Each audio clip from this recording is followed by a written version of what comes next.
Welcome back. Today we're continuing the build on the V-Core-4 3D printer. Today's step is to assemble the electronics box. So we're going to build the electronics box, install the components, and begin wiring them. We'll see how it all goes. I think it should be pretty smooth. Once we get that assembled, we'll mount it on the printer itself and we'll start running the cables from the various components on the printer back to the electronics panel. All right, let's dig in.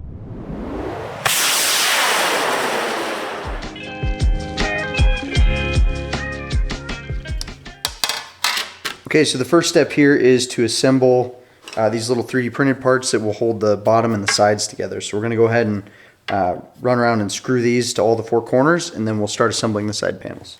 This part is done with these M36 countersunk screws. So they'll be nice and flush on the back of that panel.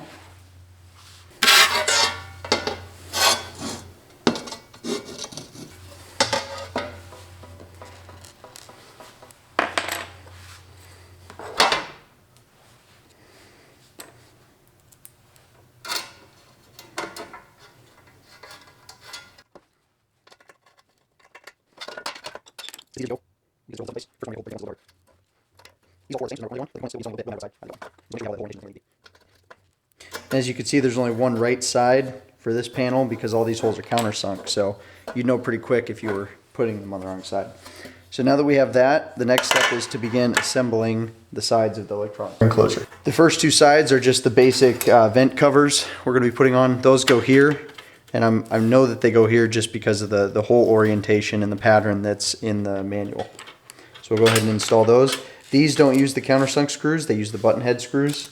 So if you're building this, just make sure you switch to the correct screws.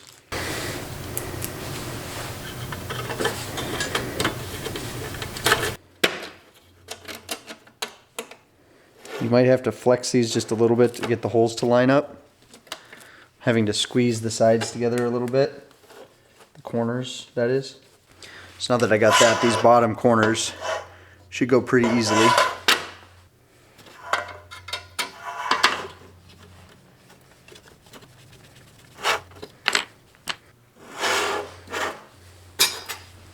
Go ahead and do this side next.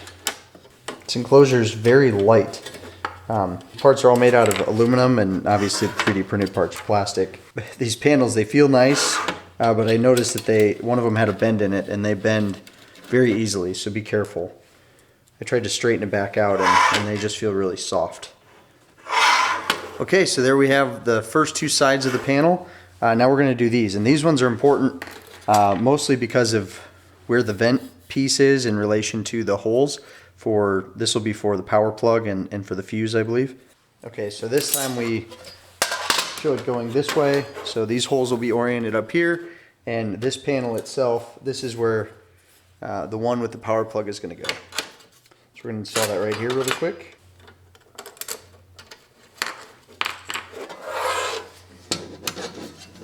Got to kind of push these corners where you want them. They fit nicely once they kind of get into place. Okay, and the last panel will be this one. And I'm not sure how important it is, but this does show that the vented portion should be on this side. And there we have it. Beginning of our electronics enclosure. Okay, so the next step is going to be to install the power plug and the fuse holder. So we'll go ahead and do the power plug first. That appears to go with the ground plug facing that way. So we're just going to go ahead and install that there. Oddly, it calls for cap head screws. Those definitely aren't what we should be using here. These are beveled, so we're going to just ignore what they say and use these ones. These go through here. And then on the back side, we're going to use these little tiny M3 locking nuts. I don't have a wrench quite that small, and also I think it'd be easier to hold it with a needle nose, so that's what I'm going to do. Oh, that's a different tool size. There we go. Okay, I was able to get it started pretty easily. Screws are definitely longer than they needed to be.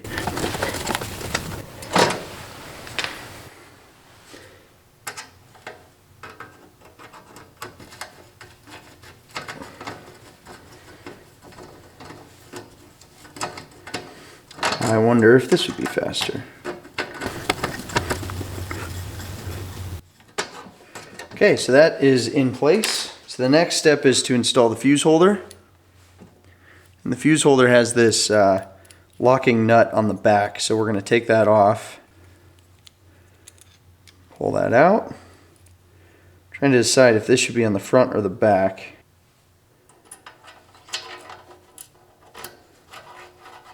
That's very interesting. So there's nothing to keep this from rotating in here. There's a little cutout for like a flat spot, but the fuse they provided is perfectly round. It appears there's kind of a flat side here, so I'm guessing that's how it's supposed to go. We'll just have to make sure it's good and tight.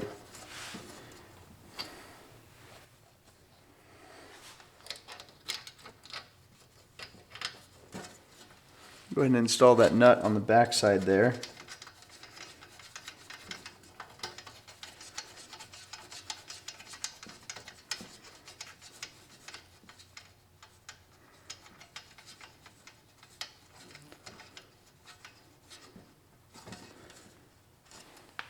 I'm going to use the needle nose again just to give it a couple extra twists.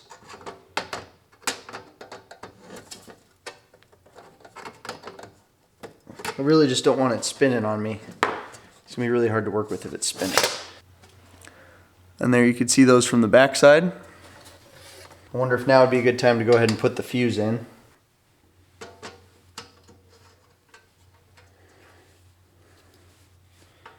Go ahead and drop that in there. Well, that's not working. What did I do wrong?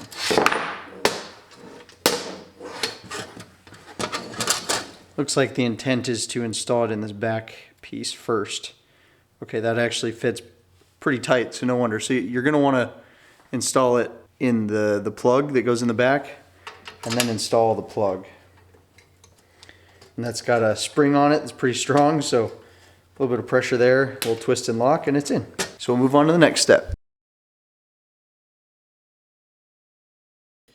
The next step for the electronics enclosure involves installing several 3D printed parts that will mount the Octopus board and the Raspberry Pi, as well as handle some cable management.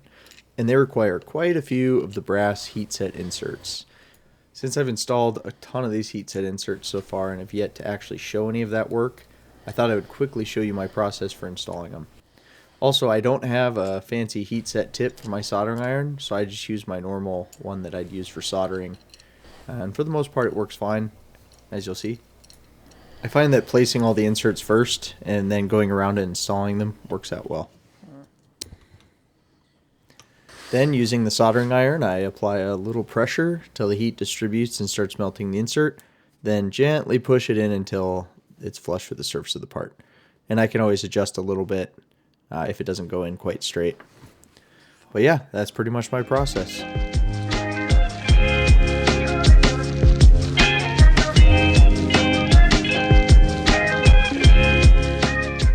Now have this, which we built in the previous step, and we have all of our prepared parts for the cable management.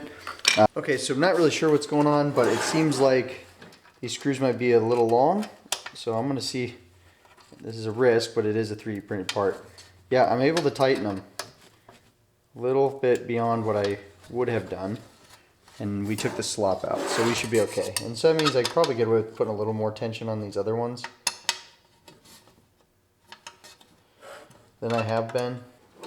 Alright, so we'll go ahead and put this one up here.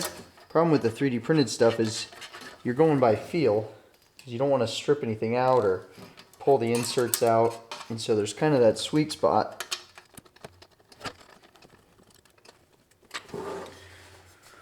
Okay, so there you have it. This is where the Raspberry Pi will mount, right up here. This is where the Raspberry Pi will mount, and this is where the Octopus board will go, across here. So the next step, we're going to go ahead and put the cable management in here. So by looking at this panel, you can kind of locate where you're at and how you're oriented by the location of these holes. And so this will help us to figure out where we need to put these various cable management pieces. So the manual does a pretty good job of showing this, but that's just something you can use to make sure you're looking at the right spot. So I'm going to go ahead and get those installed now. So these things will essentially go like this. So I'm going to go ahead and install one of those now. Okay, first one's in. We're gonna do one more here, right below that.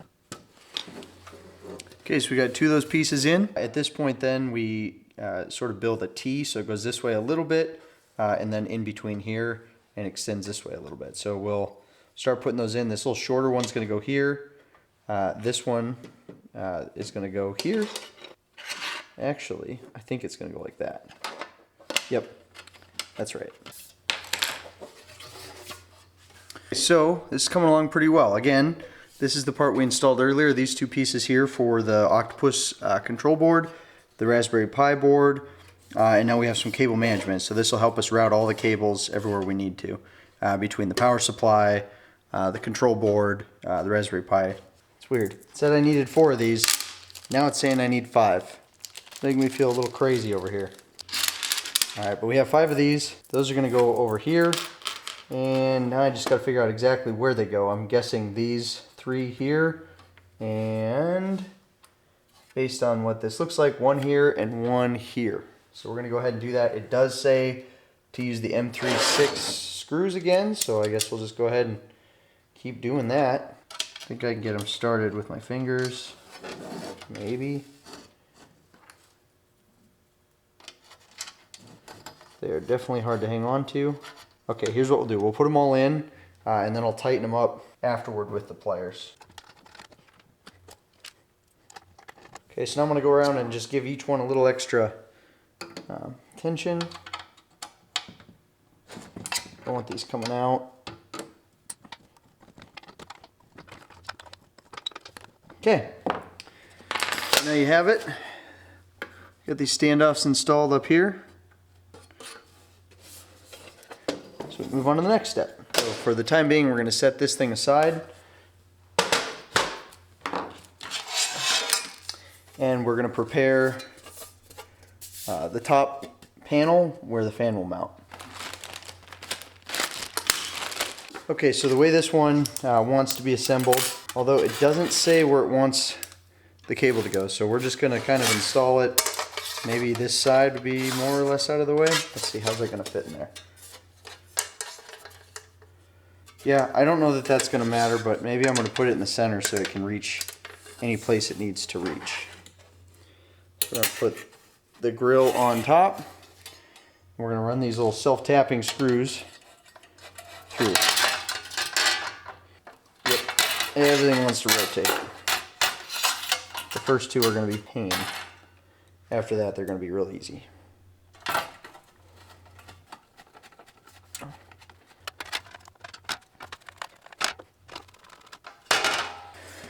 All right, there we have it. Fan is assembled. Okay, so the next step is to start installing the components. Here we have an SSR, which is a solid state relay. We're gonna go ahead and install that here.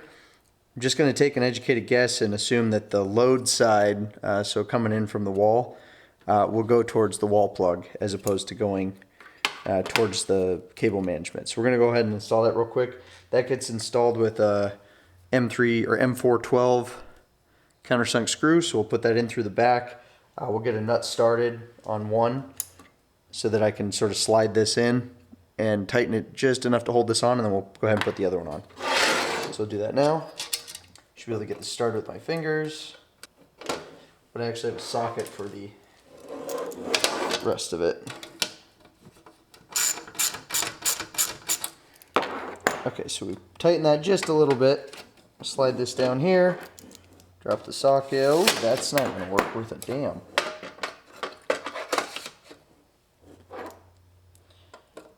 Okay, so the socket does not fit. I have no idea how they plan to do this.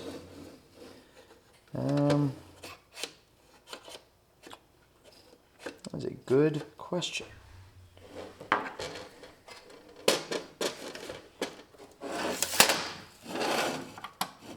A little bit of a cluster. At least we'll give it a little more tightness. And get the other one started. Then I'm gonna have to figure out how to tighten that. But it'll be easier to just tighten when this thing's not flopping all over the place.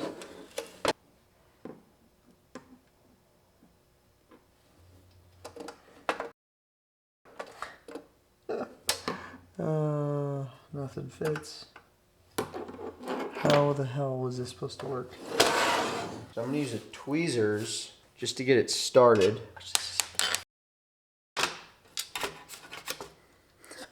This is a nightmare.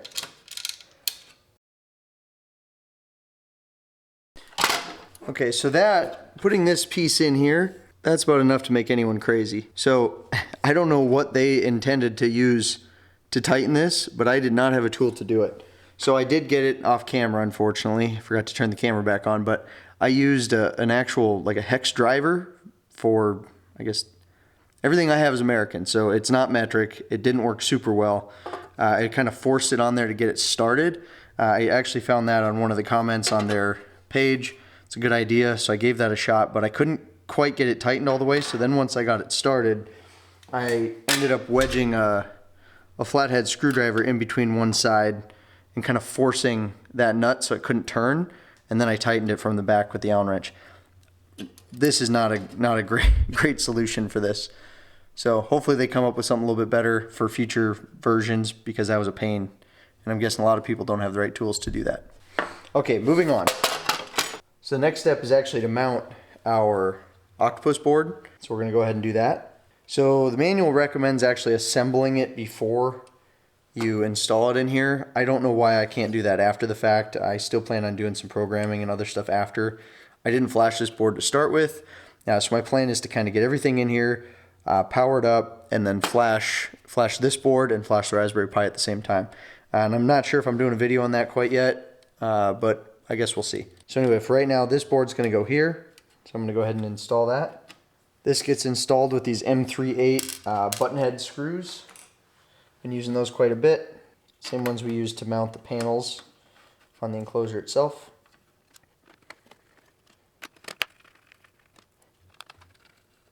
Okay, so that's that board installed. Next step is the Raspberry Pi. So the Raspberry Pi is a similar situation where I plan to actually flash this later.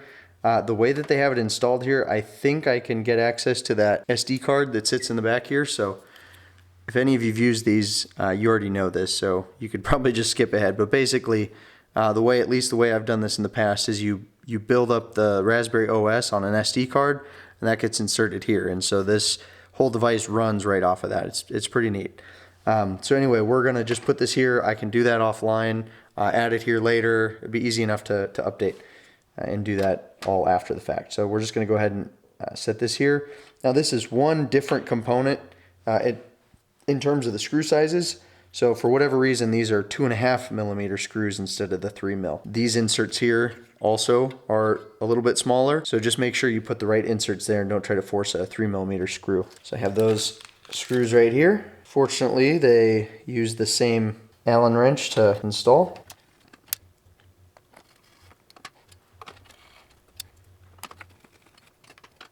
All right, so the Raspberry Pi is now in place. I can show you what this stuff all looks like right now. It's all starting to come together. Again, of course, there's no cables yet, but we'll be getting to that pretty quick. None of this would work without the power supply. So the power supply is what we're going to install next, and that goes up here. It's also it's gonna be in between these two standoffs, but it does get installed through these screws on the back side. So we'll go ahead and assemble that now. Should be able to get this lined up. It does use these little bit larger M4 screws, and they're pretty short threads. So they're M4/6, so they're almost as wide as they are long. All right, here we go. So that's gonna go in these 4. And what I'm going to do is get one started, and then I should be able to put the other ones in pretty easily. I got enough to hold it in place, so I'm going to flip it like this so it's a little easier to work. Get these started, put this last one in, and we should be about done. Okay, so there you have it. That is our electronics closure with all the major components installed. We have the electronics panel kind of scooted off to the side over here. And the next step in order to install it is to install the back panel. Now, one of the things about these printers that if you're in the US, they do not ship with the panels. That is something you have to do separate. I'm not sure if that's the same situation overseas, but at least from what I understand, I had to order these separate. They did not come with the kit. Be prepared if you're gonna buy one of these. These are not cheap. I did opt for the 6 millimeter thick. stuff, and I went with a company called Fabrico. Well, actually, I did order from them, but this came from Mandala Roseworks. So, wait a second, what? Okay, well that's interesting. So, two companies I looked at. One of them was Mandala, and the other one was Fabrico. Well, it turns out Fabrico just ordered it from Mandala, so that's interesting. So I guess that's where I went with anyway. But these panels are all pre-cut, pre-drilled. All the holes are set up. They look pretty nice. One difference though is these are plexiglass or acrylic. They are not polycarbonate. I probably would have preferred polycarbonate, but again, more money. And these were already over $500 to get them here. So be prepared. Like I said, this printer has kind of nickel and dimed me, to be honest. Every little bit costs extra. So I'm absolutely happy to have it and excited, but don't get yourself wrong. There's a lot of extra costs that's involved in this. And they put a little note here. Do not clean with isopropyl or Loctite near panels. Well, apparently those will cut into the plexiglass. I did not know that, so we'll be careful. One of the steps is to insert these 3D printed grommets through the holes in the back of this. I don't think that's going to be too tough, but looking at this, I'm guessing I need to protect or pull the protective covering off of both sides, or this isn't going to work super well. So I think we're going to do that. Oh, and the back panel is black, so it's not see-through. I guess I don't really care. I think this is ABS actually, which it's not acrylic, it's probably less brittle. It's maybe not a bad idea. So here we go. Woo, just shocked me. This is upside down. Goody. Don't want to scratch it, so we're gonna go very delicate and try not to move it around too much.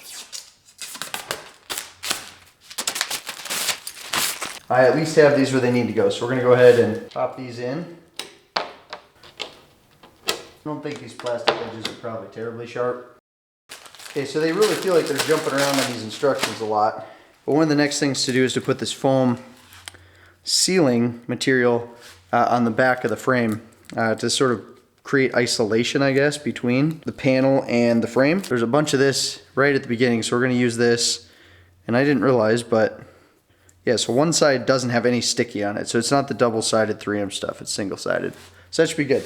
We'll install that next. Basically have us doing it on this inner, it's about a 1/4 inch, but basically right across this piece of the T-slot all the way around. So we'll create a nice square. I'm curious to see how this goes on. That didn't work too bad. Do the other side. Honestly, I think I could start doing this and cut it after. So we're going to try that on this one.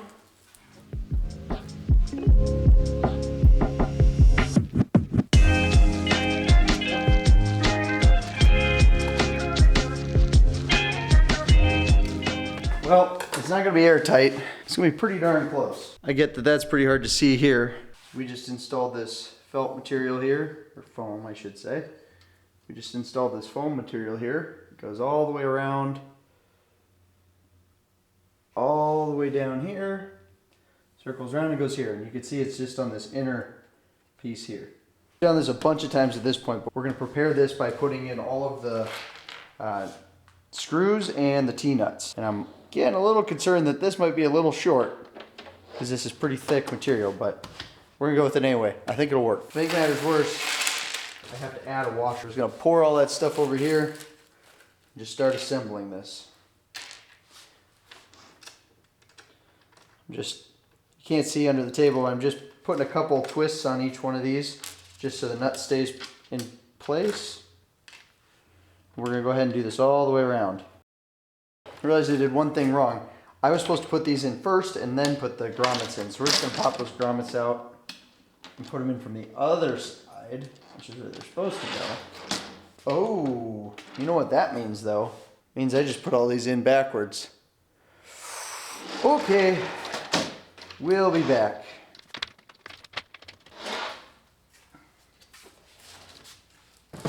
So now I'm gonna see what I could do to align all these. Try to make this a little smoother.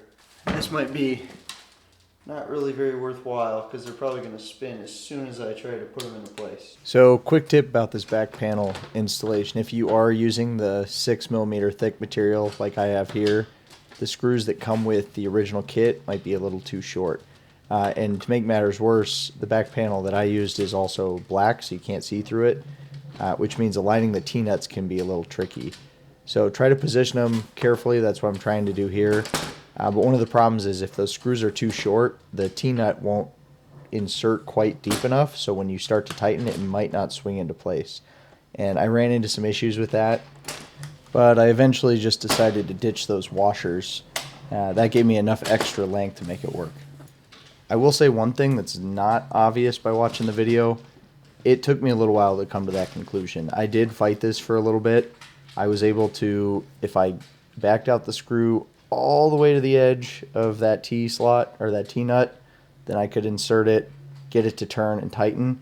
But it was kind of a gamble where I'd have to back it out a little bit and then try to tighten and back it out a little bit, try to tighten. And after getting almost all of the screws put in and then having one of the T-nuts fall loose in the back and I had to take the whole panel off to fix it, I just decided that it wasn't worth fighting, and that's how I decided to pull those washers out. So now we can just skip ahead to the next step. So the next step is going to be to install the electrical panel. That will go like this, so the electronics panel. That will go here like this. So the keen-eyed viewer of mine is for sure going to notice this, and I didn't at the time, but this pass-through doesn't line up, and I'll have to fix that later by reversing the back panel again. That will go here like this.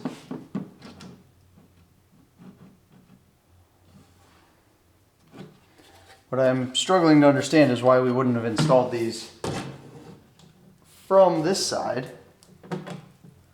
I don't like that. I'm doing this different. But here we go. This installs the 4 screws to go through. Ooh, these do not seem long enough.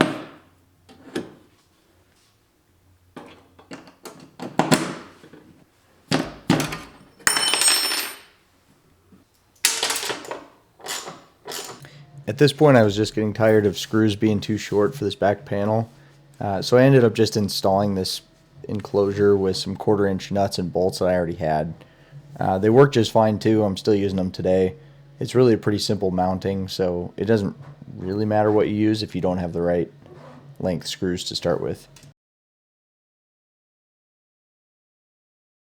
So the very first step for wiring the electronics panel is just to prepare these wires. Not really a big deal. I mean, they already stripped all of them. So I'm just going to peel off the insulation. And then the next step is to install these crimp ends on all of them. So I'm going to give them a little twist. And I'm just going to go ahead and do all these. So we're just going to go ahead and crimp this quick. I crimp both ends as instructed here, but I would recommend just doing one end so you can trim the other to length once it's in place. That's what I would have done if I could redo this step. Here's a quick look at the main components and the first wiring step. To quickly summarize, we're wiring the DC power supply to our main board and then routing the main board control for the heated bed to the SSR.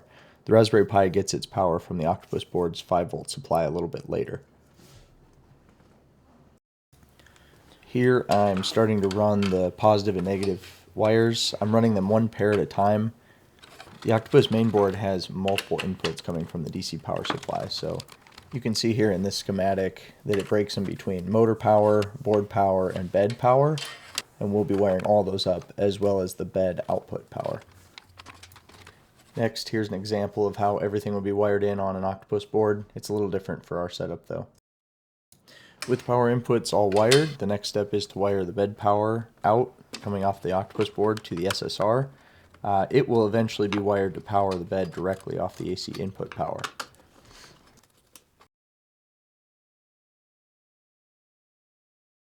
So at this point we're going to start wiring in the end stops and the various components. And so we're going to start right here. The very first one is the Y end stop. And the routing for this is supposed to kind of go up around here and then through this hole here. I'm not sure why they don't have wire management or cable management over here, but I'm not going to worry about it. This is going to go around like this and through this hole. So I'm just going to go ahead and feed it through, and we'll do the rest on the other side.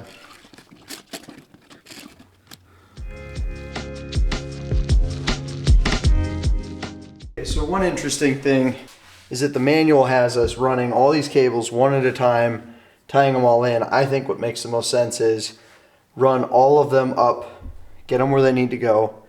Once they're up in the electronics box, then we can dress them. Basically, you know, tuck them away, put them where they need to be. Then once we're in the electronics box, we can do the rest of the work, tidying stuff up, because everything will be basically run all up into there. So that's what I'm going to start doing. I flipped it forward so I could do the Z-axis cables for the Z motors.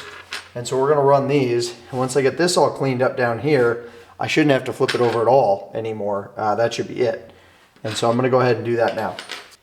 So there's two different lengths. The longer ones will be used for the front motors, obviously, because they have a further way to go. And the shorter one will be used for the Z motor. Or the back Z motor. I can't help but think all of them seem a little too short, but let's see what we can do here. There are multiple different components on this printer that all need wires routed to the main control board in the back. That includes these 3 Z-axis motors you can see, the 4 motors that control the IDEX motion in the X and Y axis, the limit switches, VAOC system, heat bed, and of course the print heads. That being said, there is quite a bit of routing going on, so I'm going to condense most of it for the purposes of this video. Hopefully you can get the general idea since it's fairly straightforward. The key really is to route the wires in a way that's hidden and secures them from getting damaged or snagged on anything, but allows for full movement if it's on the moving part like the print heads. The kit comes with these little plastic clips that are used to hold the wires inside the T-slot channel itself. They work pretty well to keep everything tidy. That's what you can see me using to keep the wires where I want them as I route them around.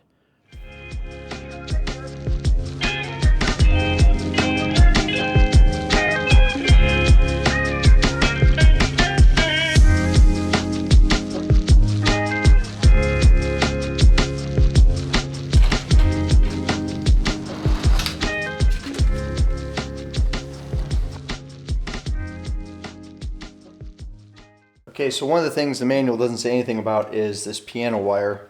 It says to put it in there, but it doesn't say to trim it or do anything like that. So it doesn't make any sense to have it sticking up above the case. This isn't going to work. It's going to be a mess. So what I did is I moved this to the furthest part in the printer, and I'm going to adjust this so it just barely would clear the top when I put that panel on. So I'm going to trim it. One thing I want to add about doing this though, and so this is going to be straight like this, stretched a little. So I'm going to do about that length, and I'm just going to cut the other one the same. But I have a bolt cutter that I'm going to use, because if you try to use your wire cutter on steel like this, you're going to end up bending the cutting edges. So if anyone who hasn't done that before, be careful and cut it with something that won't damage your wire stripper.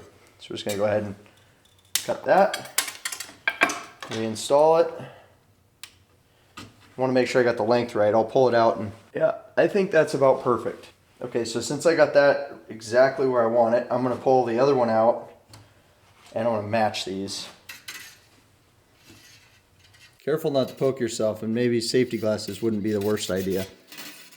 These are sharp and springy. Okay, so here we go. We're going to go ahead and take these both to the same length, and I'm going to go ahead and trim that one. Again with the bolt cutters here. Now that we have 2 of these, we'll go ahead and install them back to where they're supposed to go. And this one, I had to use pliers to actually push these in, because you can't get a hold of them very well with your fingers. And I'm also going to give it a little bend, because they seem like they don't want to go in straight. Okay, so this one, something's going on here, because it's clearly sticking up way higher than the other side is.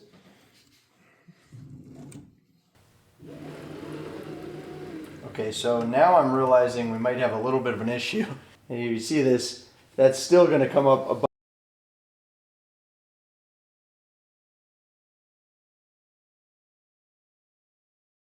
We're going to try a little shorter.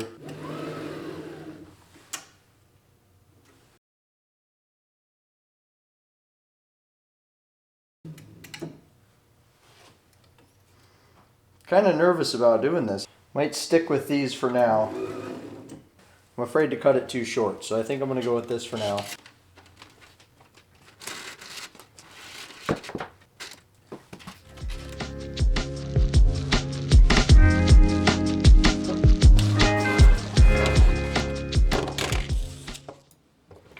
let's take a quick look at building the connectors for this printer.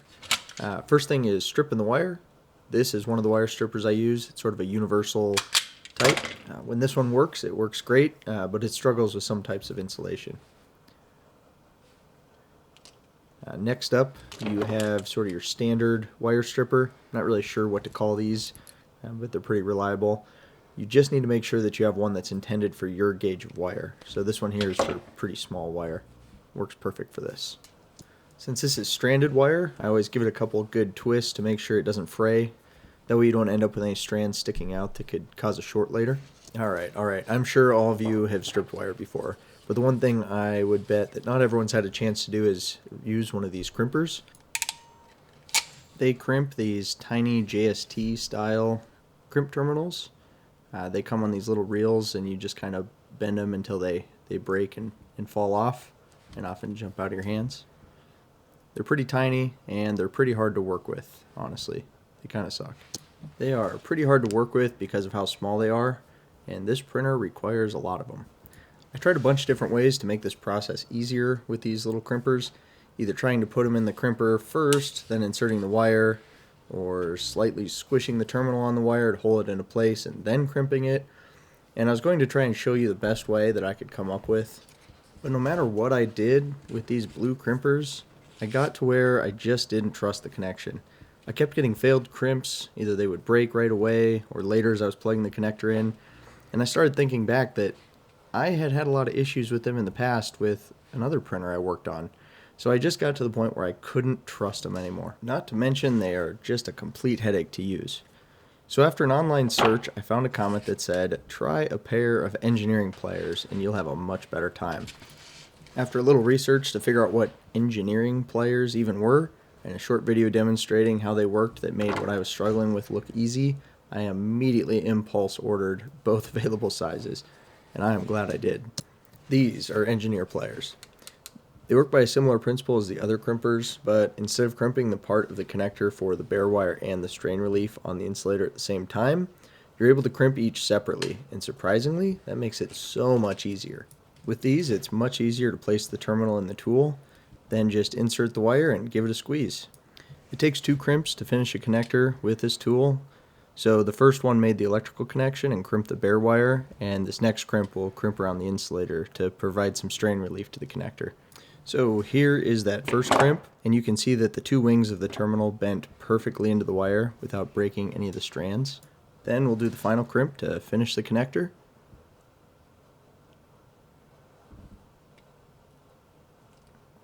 Just like that.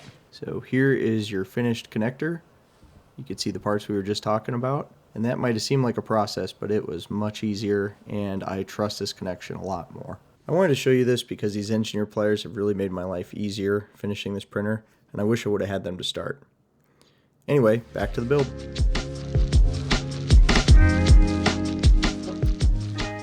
Alright, moving on to the toolboard wiring. The first step with wiring the toolboards for each print head is wiring in the hot ends. This just involves wiring the heater cartridge and then the thermistor. I'll do the thermistor wires first, those are the blue ones.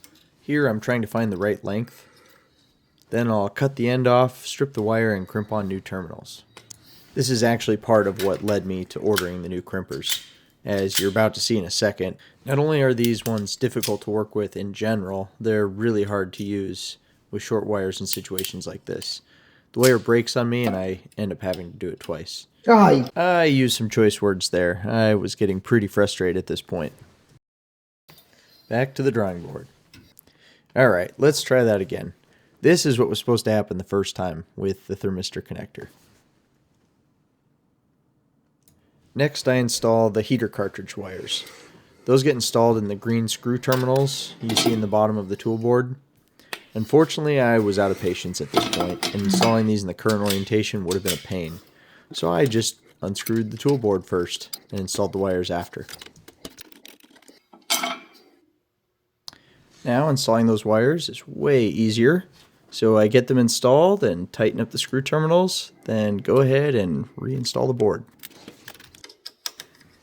And now with the hot end installed on that tool head, I installed the other one the exact same way. So now I'm ready to move on to wiring in the part cooler fan. For For this part, I will start off by saying this was an absolute pain to do the way that the instructions explained. It involves really tiny crimp terminals, and I fought it for quite a while before I finally came up with a new approach. Normally I would show that process, but this is already a pretty long video, so we'll cut to the new approach I settled on and go from there. I finally just decided to solder the wires directly together and not use the connectors at all. I realize this makes it more difficult if I ever want to change the part cooler fans at all in the future, since the wires will now run all the way to the back panel, but I think that's worth not having to deal with those connectors and crimp terminals. And I guess when the time comes, I'll have to deal with it later, but I don't see that happening anytime soon.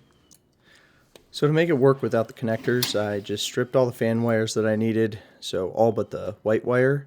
Then the ends of the wires I would run to the control board in the back of the printer. Then I spliced them together, basically twisting them together, soldering them, and heat shrinking the connections, so nothing too crazy here. There are a few things to consider with these part cooler fans. As I understand it, these particular fans are usually used in servers, so they have some odd behavior. They have power, ground, PWM, and a tachometer wire like a lot of other fans. The PWM is the blue one, by the way. As a failsafe, though, when they don't have a good PWM signal coming in, they run at 100%, which is super noisy and actually draws a decent amount of current. So what powers these fans is something to be considered. The instructions call out wiring this blue PWM wire to the toolboard and pulling the power from the main board in the back, but this setup has a major flaw. When the printer first boots up, it doesn't immediately start communicating with the toolboard, so that causes the fans to run at 100%, and that's a problem. You'll see that happen to me later in the video. I later found a better solution involving pulling the PWM signal for each fan from the main board, but I'll cover that more a little bit later. Okay, so now we're going to be preparing power cables. They do say to crimp both ends. I think that's dumb. I'll print the board end once I get everything routed, because I want to get the lengths right. If you were to look at the back right now, there's just a mess of cables. They're scattered everywhere. It looks like spaghetti. So what we're going to do here, we're just going to do the power connector. These little Molex connectors, we're going to crimp this on. So we're going to crimp this on here. It only uses 2 of the 4 wires, so that's not really a big deal. And then we'll route the cables. And we'll route them the same time with the USB cable. This isn't the perfect crimp, but that's basically what that's going to look like.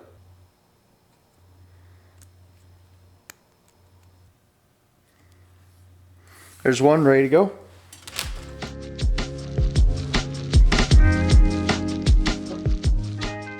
As I mentioned before, there are a lot of wires that need to be routed with this printer, and I've always found it makes the most sense to wire in one end of all the connections first, then route the wires, but don't complete the final connection right away. Once everything is following the right path and all wires are in place, then you can begin tidying everything up and dressing the cables. As you would guess, that can look like quite a mess before it's done, and that's what you're seeing right here. At this point, all of the wires are terminated and installed on one end, that end being the tool heads, and routed to where they need to go. So I just need to clean them all up. Only once that's done will I cut all the wires and connect the other end. Here I'm doing my best to route all the cables to follow the piano wire we installed earlier, and using the cable sleeve to bundle them together.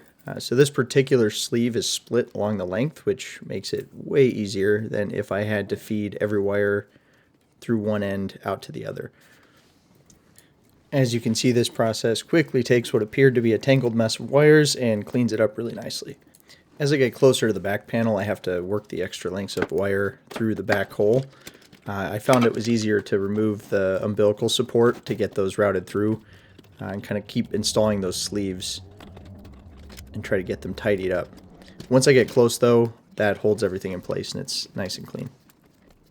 This really was just a matter of working at it until I got it how I wanted. As you can see here, it took a little bit of time, and as soon as I did get it where I wanted, I installed a couple zip ties just to hold everything in place and keep it from coming back apart. Then by tightening the umbilical holder back down and clipping the zip ties, we can move on to the next step.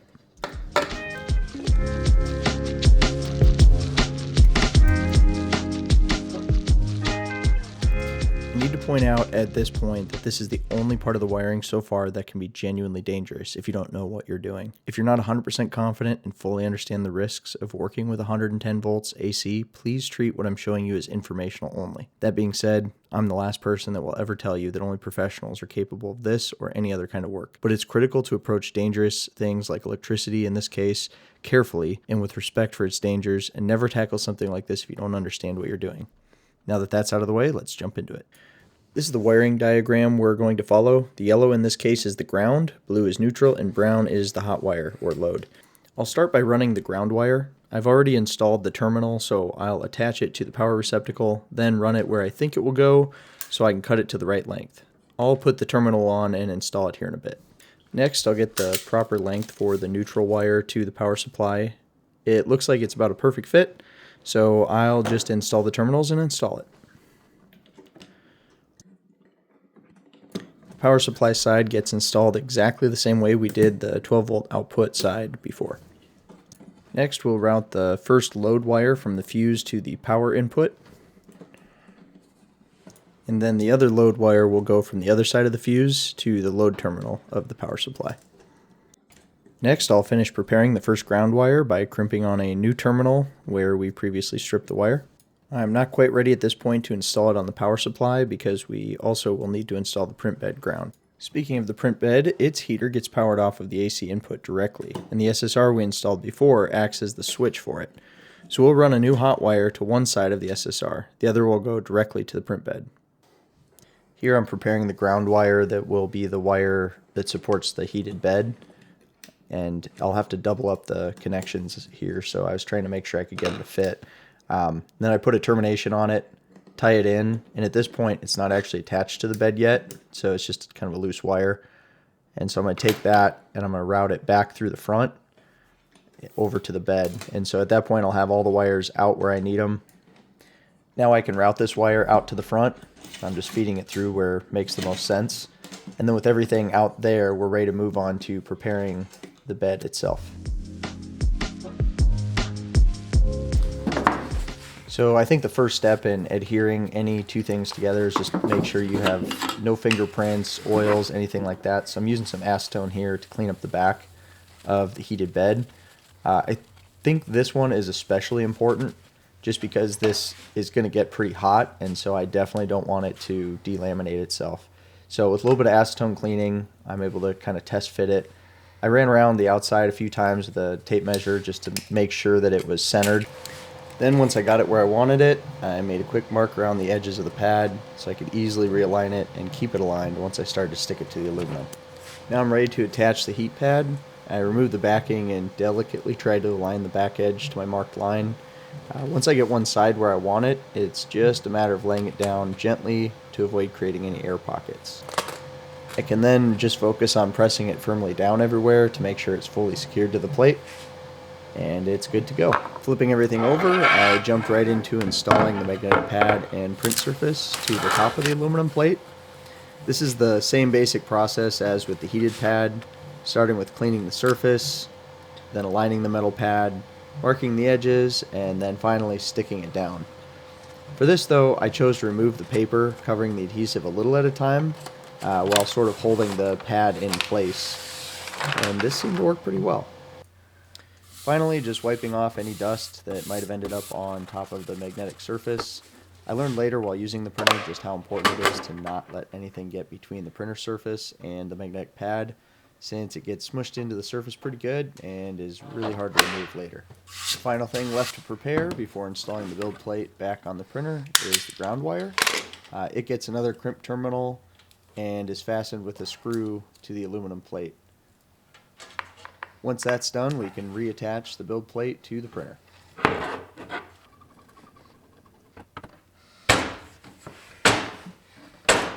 We can then route those wires in the back, and I'm making sure that they all run together, they're all the same length, so they're nice and tidy from the front. The first wires, these ones we're looking at here, are the power wires for the bed. They will turn on the heat, and then those red wires that you're looking at, those are actually the heat sensor, and those will get routed up to the control board in a little bit. Here I'm test fitting, trying to figure out how much wire I need for this other lead.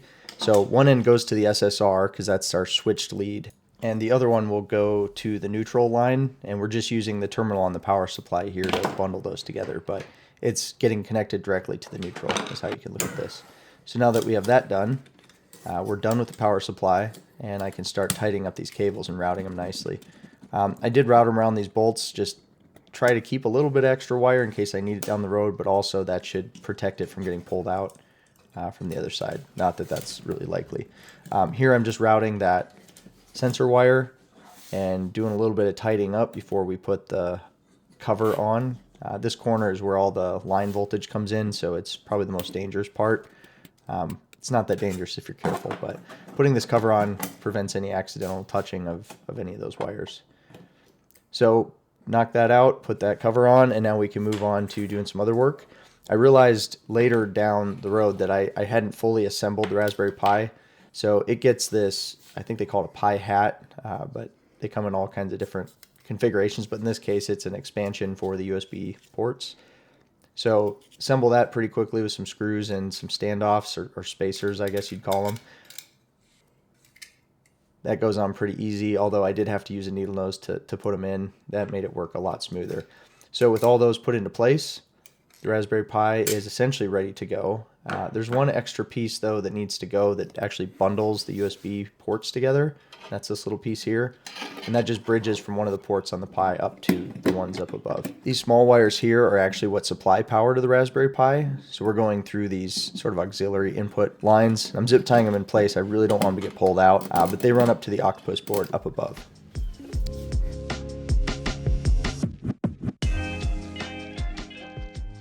All right, here it goes. Plug it in and see what happens.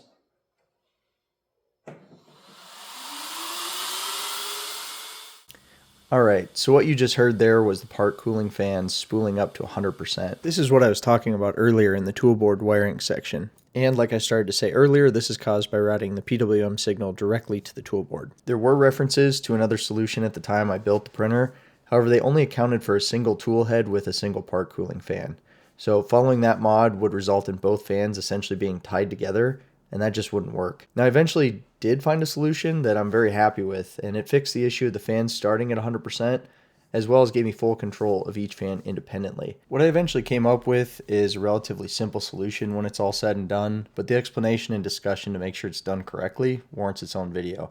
So that'll probably be my next video if there's an interest, although it looks like there are some similar solutions that have popped up since I completed my build. At any rate, at the point I was filming this, I was much more concerned with just getting the overall printer up and running, so the fans weren't my biggest focus, and I just unplugged them for the time being. Obviously I have lots of cables to keep working on, but now we get to see, does this in fact come up the way they said it would come up? Notice our case fan's not running, so that's not necessarily great. That's interesting. Maybe that one doesn't turn on automatically. I'm gonna unplug that. I don't like that it's off. Okay. So, yeah, by the way, this is just here because I want to be able to plug the fan in. All right, let's go see if the Raspberry Pi is booted up and if we can access. Okay, so this is pretty clear that it's not working. Okay, we're gonna try this again. Reflash this. I'm going to go ahead and plug that in. Give me a sec. You can see it right in there.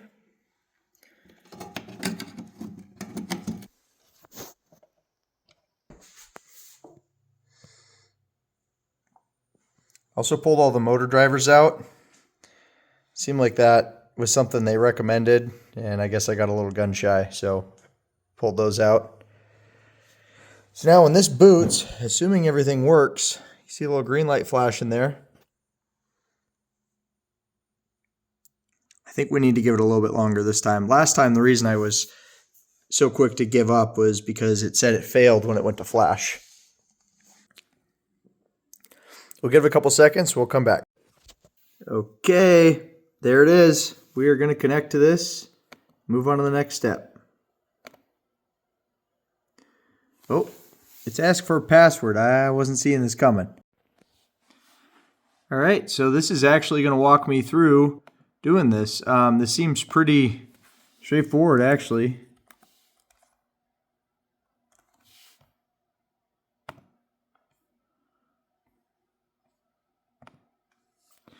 Printer host name. Call it V-Core-4. Save and connect. Got it. Okay. I guess that's cool. So hopefully I can get to...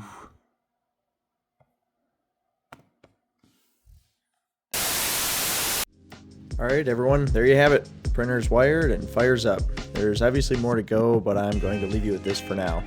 If you want me to go into some commissioning of the printer, let me know, or I might start moving on to my next build. Thanks for watching.